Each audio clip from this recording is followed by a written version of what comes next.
can get access.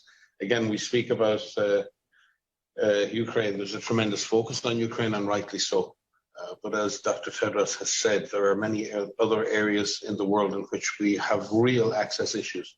And Tigray being the most acute at the moment in terms of getting even the most basic access, to get the most basic supplies, get the most basic food products into that situation. So when we see populations in Ukraine, in Tigray and in other countries who just basically have zero access to life-saving interventions, it's a world of a difference between that and a conflict situation where we struggle to get aid and assistance in because of conflict, and all sides are trying to help in a way, and we struggle just because of the conflict. It's a very big difference between that situation and a situation in which access is being actively denied to a population, where the actual cutting off of people is part of the tactics. It's part of the military strategy.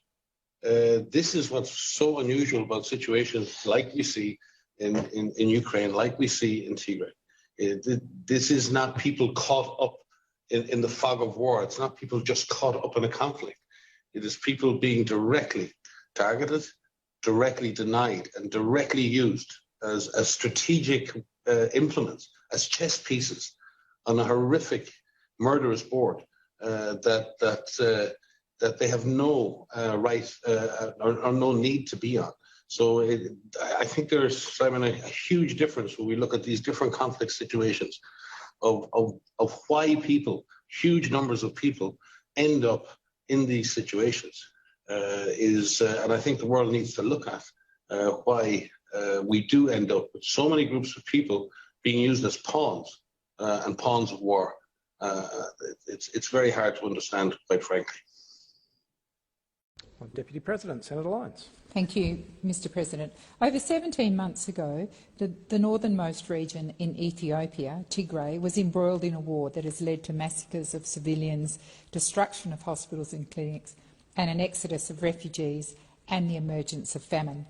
The region has been plunged into a human rights and humanitarian crisis.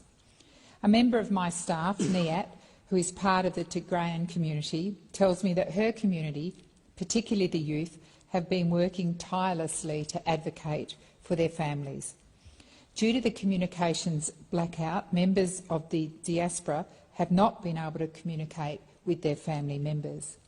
Niat says that even though there was a communications blackout, she tried to call her family every day in the hopes that she could hear their voices and to make sure they're okay.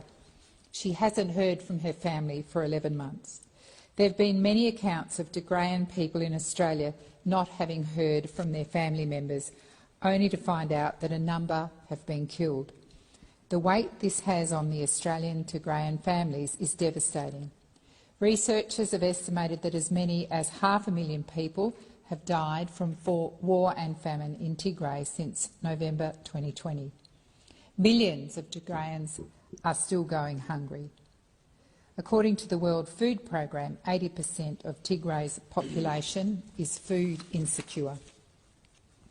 And 3/4 of Tigray's population of 6 million are using extreme coping strategies to survive. What is clear is that the humanitarian situation in Tigray remains alarmingly dire and could further deteriorate if immediate action is not taken. Staff at Tigray's biggest hospital say that patients are dying due to lack of medical supplies. This means people with HIV, tuberculosis, diabetes and cancer don't have access to treatment. In addition to this, women and girls have been subjected to sexual violence and then they're threatened to not seek medical care. The Amnesty International report titled "I don't know if they realised I was a person" highlights harrowing details of survivors of sexual violence suffering from a number of medical complications. Out of the 198 hospitals and health centres assessed by the World Health Organisation, 141, almost all of them, were partially or fully damaged. Just 1 month ago, an Ethiopian government airstrike hit a school compound, hosting thousands of displaced Tigrayans in northwest Tigray. Human Rights Watch reports that 53 people were killed immediately. 15 of those were just children. Government airstrikes in Tigray rose in October 2021 and increased significantly in mid-December. These airstrikes that obviously target civilians have continued into 2022. For those that fled the region, now live in refugee camps in Sudan. They tell harrowing accounts of ethnic cleansing and crimes against humanity to human rights groups and diplomats. They're far from home, separated from loved ones, and pray that they will return home soon. These 70,000 refugees, a third of which are unaccompanied children, are at risk of exploitation. Conditions in the refugee camps are precarious, with a lack of food, shelter, medicine and extreme weather conditions.